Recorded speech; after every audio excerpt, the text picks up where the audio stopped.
Well, the progress continues. I finally gotten the wheel off of the old Aaron snowblower. As I was telling Rooney Sears 01 that I've got a lot of little projects, and one of them was putting the tire chains. You can see that side has a tire chain on it. I bent the link. I probably had it in my previous video. But I have to fix that, so I got that downstairs right now. And another one of my projects is to try and get these two engines sold. So if you know of anyone that needs a 5-horse Tecumseh, it's a 2-stroke engine, and it's in really good shape, because there you can see the piston, and there's absolutely no scoring in it whatsoever. And then this Tecumseh H50 engine, I had the pull starter for it. It's a very good engine, just needs your own carburetor and muffler. It did come off of a Craftsman tiller. That much I do know. But like I said, both of these engines are good runners. Just need your own carburetor, and that one needs an exhaust bolt. Other than that, that engine is ready to bolt into a snowblower like this. And look at that. The middle of the garage is pretty much cleaned out. Reason is, I bought something, but I'll get to that in a few minutes.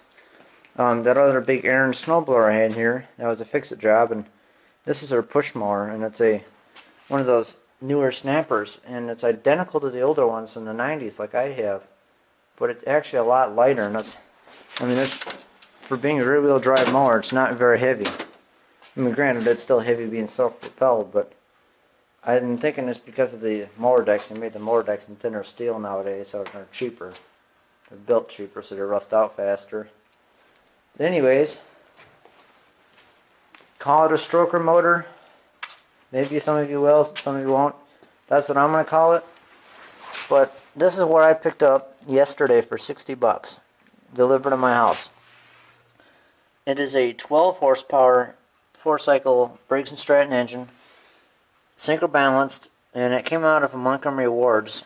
As you can see, that like the M and the W, and then from a Ward's Powercraft, which is a Montgomery Ward Squire. But this engine, it is a beast. And if you don't know what the size of this thing is compared to a quart of oil, that's one full quart of oil. It's as wide as the engine, and height-wise, that's the difference. It's about 2.5 quarts tall. But I got it just as you see it here, except this is my own pull rope.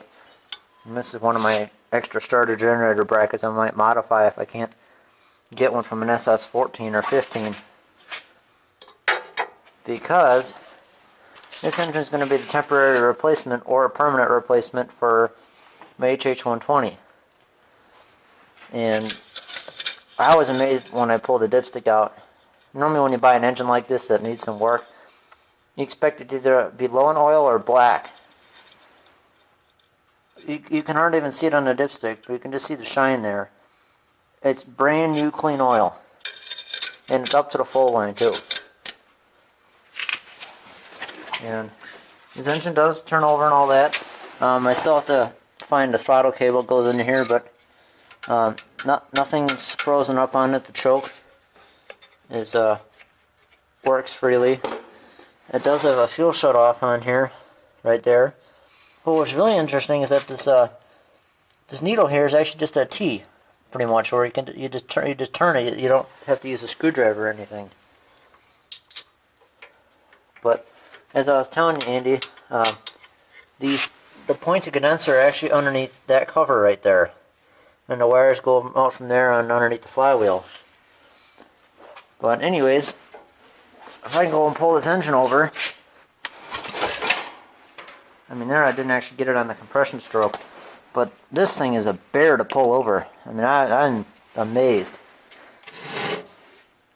And I think it weighs close to 125, 130 pounds maybe.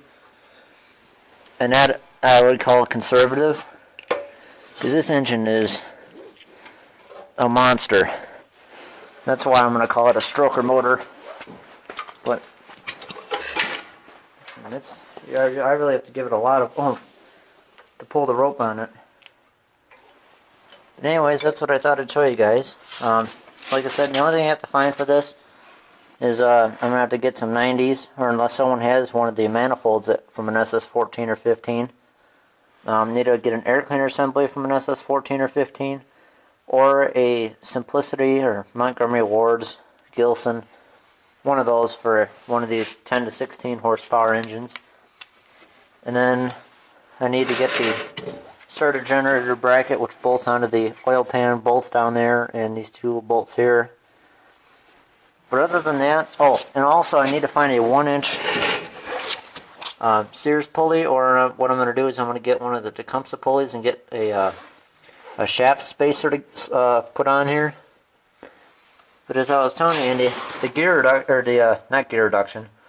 It looks like a gear reduction on the end here, but it's not. That's the synchro balance. There's a series of gears in there that help counterbalance the engine shaking. And a guy on YouTube, I don't remember your name.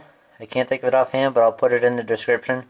You can check him out. He's got an SS14 and a 15. And the 14s have these synchro balancers on the back. The 15s do not. And the reason why I mean dual synchro balancers is because there's one on this side of the flywheel, and there's one right underneath there, right behind the flywheel. I found that out when I was doing some research on these engines.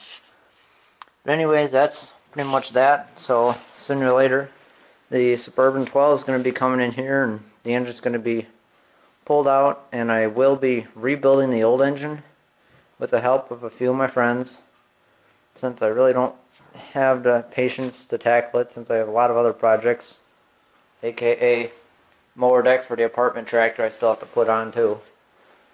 But other than that, that's pretty much all that's going on around here. So I will see you guys in another